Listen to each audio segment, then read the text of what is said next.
I need to inform you that I've met someone else. Someone better. I won't be attending our wedding next month. I wish you well."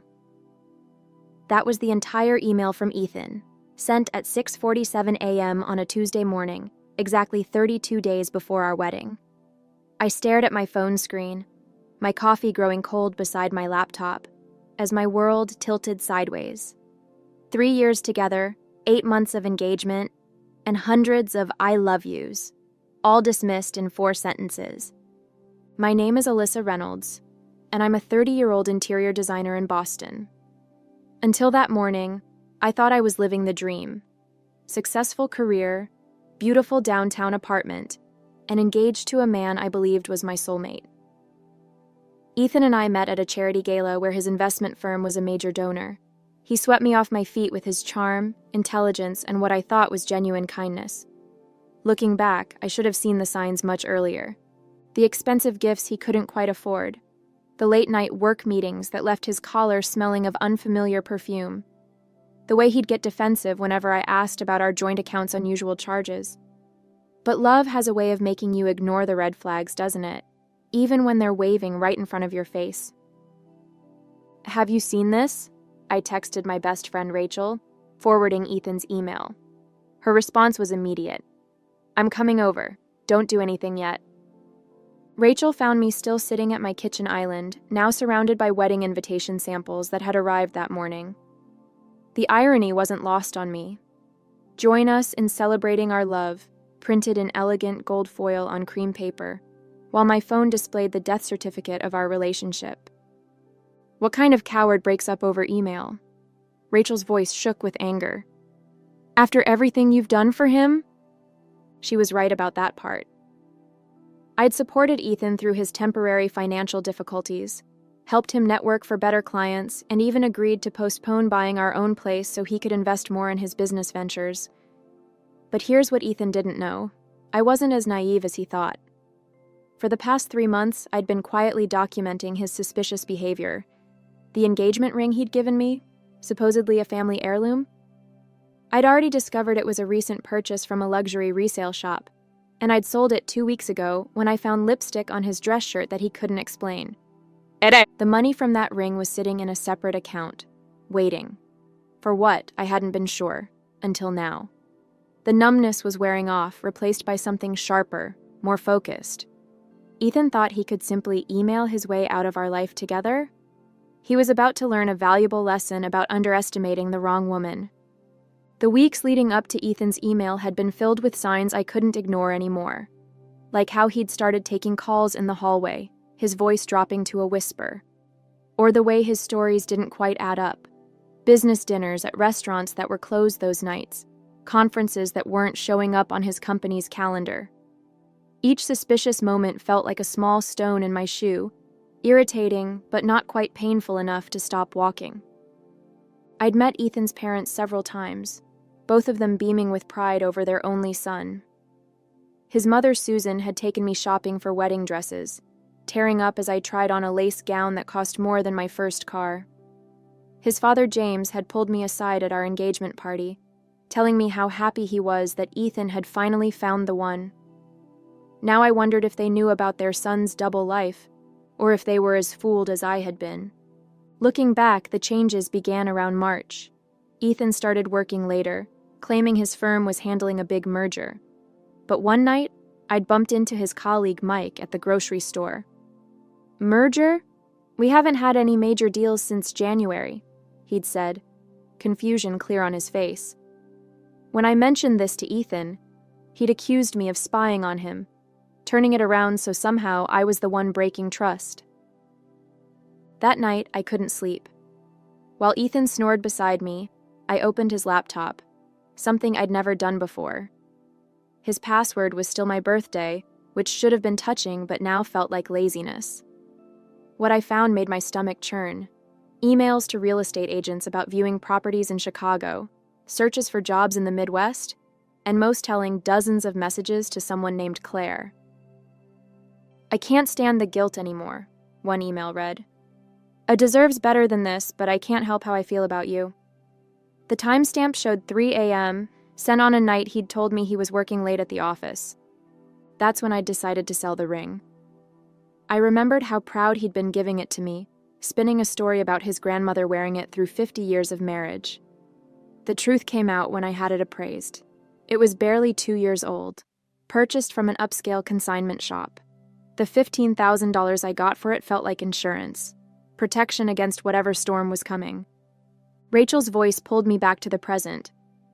"Earth to Alyssa," she said, waving her hand in front of my face. "What do you want to do about the vendors? The venue deposit?" I took a deep breath, my mind surprisingly clear. "First, I need to make a phone call," I said, pulling up the contact information for Thomas Hayes, a private investigator recommended by a client. Then we're going to find out exactly who this someone better is. Meeting Thomas Hayes felt surreal. His office was nothing like the dim, smoky spaces you see in movies. Instead, it was modern, bright, and professional. He listened intently as I laid out what I knew, taking notes on a sleek tablet. "So this joint account?" he said, gesturing at the bank statements I'd brought. "These charges here, $4,800 at Peninsula Hotel, $3,200 at Tiffany's. None of these were for you?" "Not a single one," I replied, my voice steadier than I expected. "And they all happened on days he claimed to be at work conferences or client meetings." Thomas nodded, his expression neutral but focused. "And you said he's planning something in Chicago?" "That's what his email suggested, but I only saw glimpses before I lost my nerve about snooping." I pulled out my checkbook. "I have $15,000 from selling the ring. Will that be enough?" "More than enough," Thomas assured me. "I'll start with his financial records and recent travel patterns. Give me a week." That week felt like the longest of my life. I threw myself into work, grateful that interior design required enough focus to keep my mind occupied. My clients never suspected that their normally cheerful designer was tracking her fiancé's betrayal between choosing paint swatches and ordering custom furniture. Then Thomas called. "Can you meet today?" His office felt smaller somehow as he spread photos across his desk. Ethan entering high-end restaurants with a tall brunette, the same woman getting into his car, receipts for flights to Chicago, hotel stays, jewelry. "Her name is Claire Winters," Thomas explained. "She's a pharmaceutical sales rep he met at a networking event last year. They've been seeing each other since March." March. The month everything started changing. "There's more," Thomas continued, pulling out financial records. "Mr. Bennett has been living well beyond his means. Credit card debt, personal loans, even some gambling debts. It seems he's been using your joint account to maintain appearances with both relationships." My hands shook as I looked through the evidence. Ethan had spent thousands wining and dining Claire while using my money to cover his tracks. The Chicago plans weren't just about love. He was running from debt collectors, planning to start fresh with Claire in a new city. "What are my options?" I asked. Thomas leaned back in his chair. "Well, that depends on what you want. We have enough here to cause serious problems with his firm. They have strict policies about financial disclosure. We could also ensure Claire sees these credit reports and collection notices. Or we could do something more strategic. Make him face everything at once, his lies, his debts, his carefully constructed house of cards. But it would need to be handled carefully." I thought about Ethan's dismissive email, his casual cruelty in discarding our relationship. A plan began forming in my mind. "Tell me more about being strategic," I said. The first phase of my plan started with a simple text to Ethan. "I accept your decision. I just need you to come get your things." His reply was almost insultingly quick. "I'll send movers next week." "No," I responded. "There are personal documents and family photos. You need to come yourself. Friday at 6. While waiting for Friday, I stayed busy. Thomas had discovered that Claire's company had strict policies about dating clients, and guess who had recently signed a major contract with her firm? I also learned that Ethan's boss, Richard, was a stickler for ethical behavior, especially after a recent financial scandal at their firm. I invited Rachel over to help me set the stage. We arranged Ethan's things neatly, including printouts of his secret emails with Claire, bank statements showing his extravagant double life, and photos from Thomas's surveillance, all sitting innocently in labeled boxes.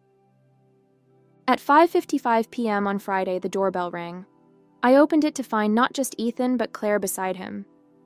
My heart lurched, but I kept my expression neutral. She was beautiful, I had to admit. Tall, elegant, and looking very uncomfortable.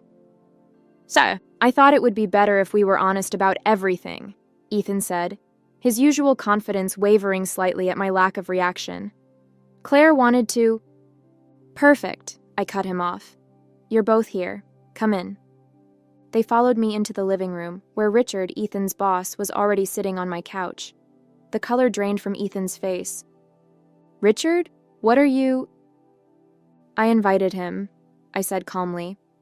"Since we're being honest about everything. Those boxes are yours, by the way. Feel free to look through them." Claire reached the first box before Ethan, pulling out the credit reports and collection notices. Her perfectly maintained composure cracked as she read through them. "What is this?" she demanded, turning to Ethan. "You said you were financially secure. You said—" "There's more," I interrupted, gesturing to the other boxes. "Like the records of how he used my money to fund your dates, and documentation of how he violated his firm's financial disclosure agreements. Oh, and Claire? Your company might be interested in how you've been dating a client." Richard stood up, his face thunderous. "Bennett, my office, 8 a.m. Monday." "This isn't what it looks like," Ethan stammered, but Richard was already walking out. Claire grabbed her designer bag. "You told me you were practically single, that she was just a convenient financial arrangement.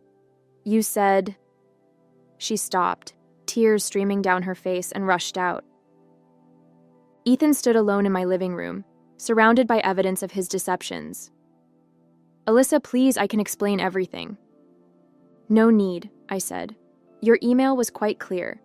You found someone better, remember? Although I'm not sure she thinks so anymore." Ethan paced my living room, running his hands through his perfectly styled hair. "You had no right to do this," he sputtered, his composed facade crumbling.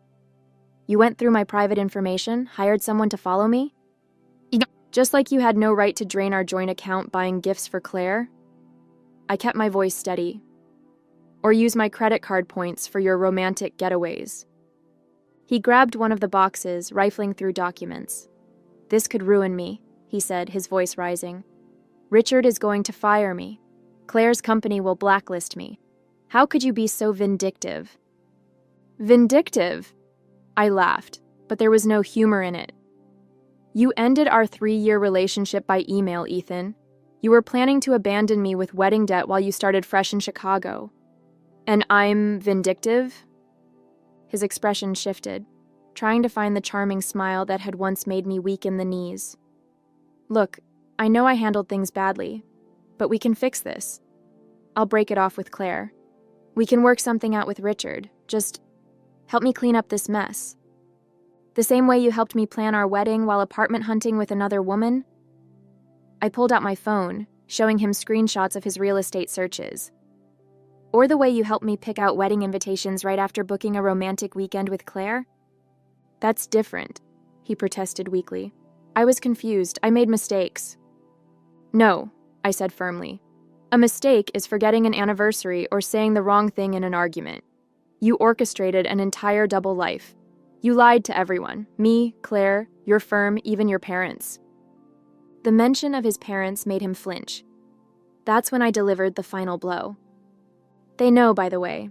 I sent them copies of everything yesterday. Your mother called me this morning crying. She wanted me to tell you she's devastated. Not just about Claire, but about the gambling debts, the lying, all of it." Ethan sank onto my couch, his expensive suit wrinkled, his face ashen.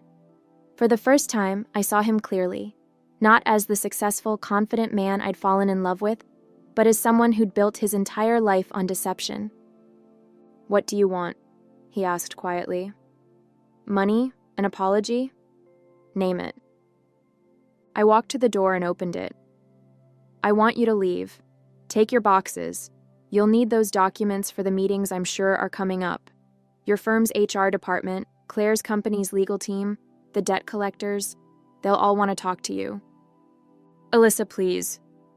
Goodbye, Ethan. I hope she was worth it. After Ethan left, things moved quickly. Within a week, he'd lost his job. Apparently, Richard had been looking for a reason to let him go, and my evidence provided several. Claire's company launched an ethics investigation, forcing her to resign. And those Chicago real estate agents? They weren't too happy when they learned about Ethan's financial situation. I threw myself into work, grateful for understanding clients and endless design decisions that needed my attention. But late at night, when my apartment felt too quiet, doubts would creep in. Had I gone too far? Was I just as bad as him, plotting revenge instead of walking away? Then I'd remember his email. 4 cold sentences dismissing our entire relationship, the countless lies, the money he'd spent on Claire while telling me we needed to budget carefully for our future. A month after the confrontation, I met Thomas for coffee to close out his investigation. I thought you'd want to know, he said, sliding a folder across the table. Ethan's moved back in with his parents in New Hampshire. His father's trying to help him sort out the debt situation, but it's worse than we initially thought. The gambling wasn't just casual. He has some serious markers out there. I nodded, not sure how to feel. And Claire? Took a job in California. From what I can tell, she wants nothing to do with him. Thomas paused. You know, in my line of work, I see a lot of people seeking revenge. Most of them go about it all wrong. They let emotion drive them to do things that only hurt themselves in the end. But you simply expose the truth. Everything that's happened to him is a direct result of his own actions. Sometimes the truth is the best revenge, I said, thinking about how freely Ethan's lies had flowed, how easily he'd maintained his deceptions. I just made sure everyone saw it at once. Thomas smiled. Well, your retainer still has some money left. Want me to keep tabs on him? I thought about it, then shook my head. No, I'm done. He can figure out his own life now. As I walked home, my phone buzzed with a text from Rachel. Lunch tomorrow? That new place on Newbury Street? My treat. I smiled, remembering how she'd stood by me through everything. That's when it hit me. The weight I'd been carrying, the constant tension in my shoulders, was gone. Ethan's betrayal had broken my heart, yes, but it hadn't broken me. Instead, it had shown me just how strong I could be. The truth was my weapon, and I'd wielded it perfectly. Ethan had thought he could simply press send on an email and walk away unscathed. Instead, his carefully constructed house of cards had collapsed, leaving him to face the consequences of every lie he'd told. The next few months brought changes I never expected. Without Ethan's constant drain on my finances, my savings grew rapidly. I started taking on more high-end design projects, clients who appreciated my eye for detail and trusted my judgment. My portfolio expanded, and with it, my confidence. One morning, while grabbing coffee at my usual spot, I ran into Richard, Ethan's former boss. He'd been instrumental in the aftermath of my revelation, though we'd never discussed it directly. Alyssa, he said warmly, how are you holding up? I stirred my latte, considering the question. Actually, I'm doing really well. Better than I expected. He nodded, then hesitated. Listen, I should have told you this sooner. We'd been investigating Ethan's accounts for months before everything came out. There were irregularities we couldn't ignore, but we had no idea about the personal side of things. You, Claire, the gambling, you did us a favor bringing it all to light at once. I just needed the truth to come out, I replied. Everything else was just consequences. Well, speaking of consequences, Richard continued, we're redesigning our office space, all 40,000 square feet. Would you be interested in submitting a proposal? Your reputation in the design community is excellent, and after everything, well, let's just say I trust your attention to detail. That project became my biggest yet, a complete corporate office overhaul that would put my firm on the map. The irony wasn't lost on me. Ethan's downfall had led to my biggest professional breakthrough. My parents, who'd been heartbroken about the wedding cancellation, now proudly told friends about their daughter, the successful businesswoman. Mom even confessed that she'd never fully trusted Ethan. Something about him was too polished, she said, like he was trying too hard to be perfect. Rachel convinced me to start dating again, though I was hesitant. Not everyone is hiding a secret life, she insisted. And now you know the red flags to watch for. She was right about the red flags. I found myself noticing things I might have overlooked before. Inconsistencies in stories, subtle manipulations, the way some men talked about their exes. Each observation felt like a small victory, proof that I'd learned from my experience rather than being broken by it. The last ties to Ethan unraveled slowly. His mother called one last time, apologizing again for her son's behavior and returning a family necklace I'd left at their house. I donated all the wedding items we'd collected. No point in keeping reminders of a bullet dodged. The save the date cards, the venue deposit, the carefully chosen color swatches, all of it went away, making room for new possibilities. Sometimes, usually late at night, I'd think about Claire. Had she been as fooled as I was? Did she lie awake wondering which parts of her relationship with Ethan had been real? I hoped she'd found her way to a better life too, free from his web of deception.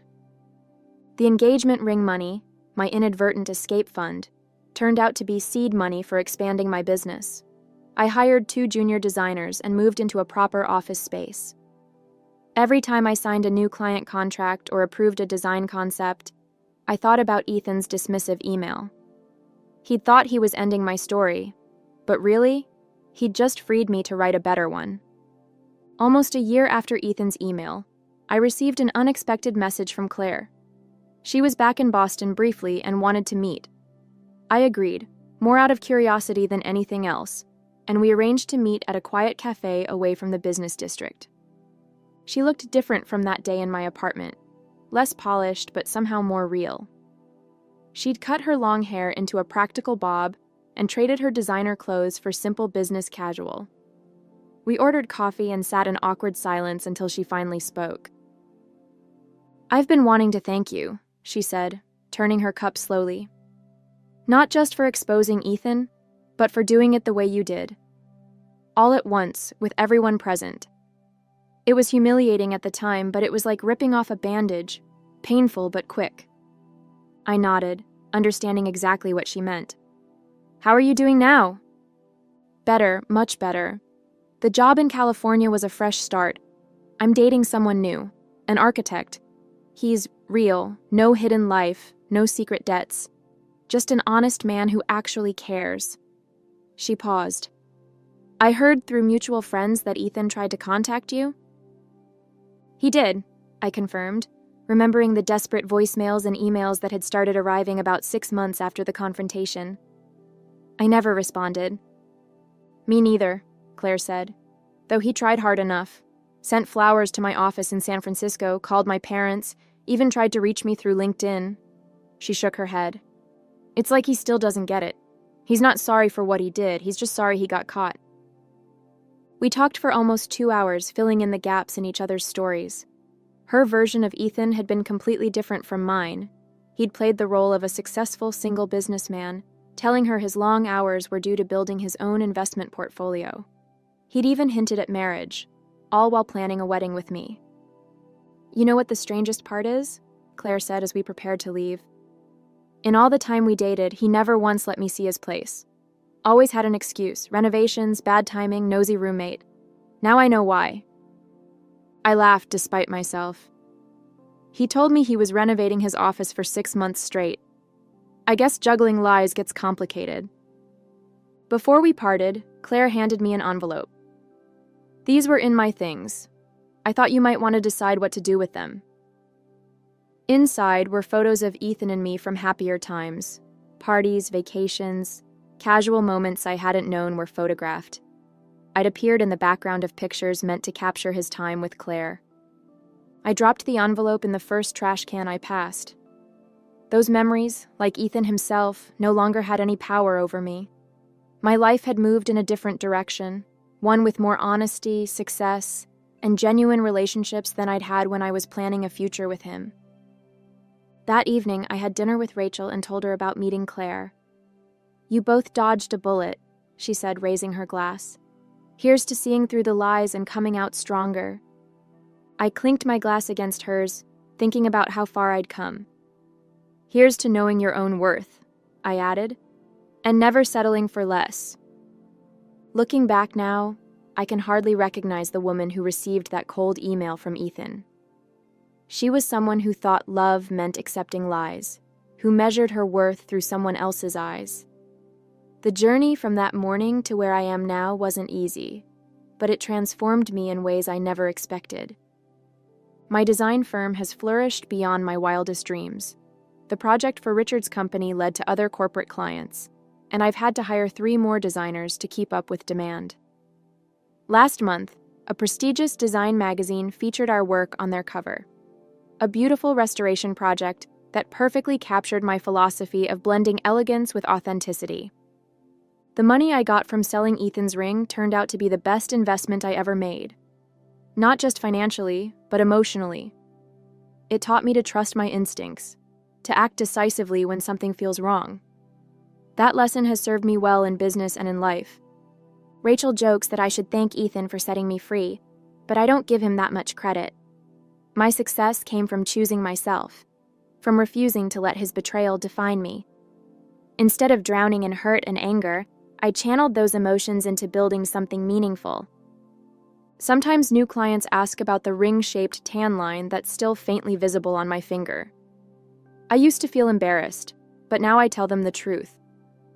It's a reminder of when I chose truth over comfortable lies, strength over safety, and self-respect over settling.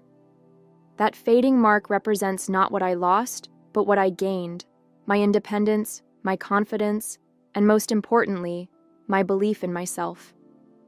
Last week, I was meeting a new client at the same restaurant where Ethan first proposed. As I waited for her to arrive, I caught my reflection in the window, confident, successful, at peace. The hostess recognized me and mentioned that Ethan had been in recently, looking worse for wear, trying to impress a date with stories about his upcoming business ventures. Some things never change, but I have. The woman who once desperately tried to understand his lies now runs a thriving business built on transparency and trust. The engagement ring money that was meant to bind me to him instead set me free. Sometimes the universe has a sense of humor that way. Rachel tells me I should write a book about my experience, but I don't think that's necessary. Instead, I share my story with other women who come to me feeling trapped or betrayed. I tell them what I wish someone had told me, that sometimes the worst thing that happens to you can lead to the best version of yourself.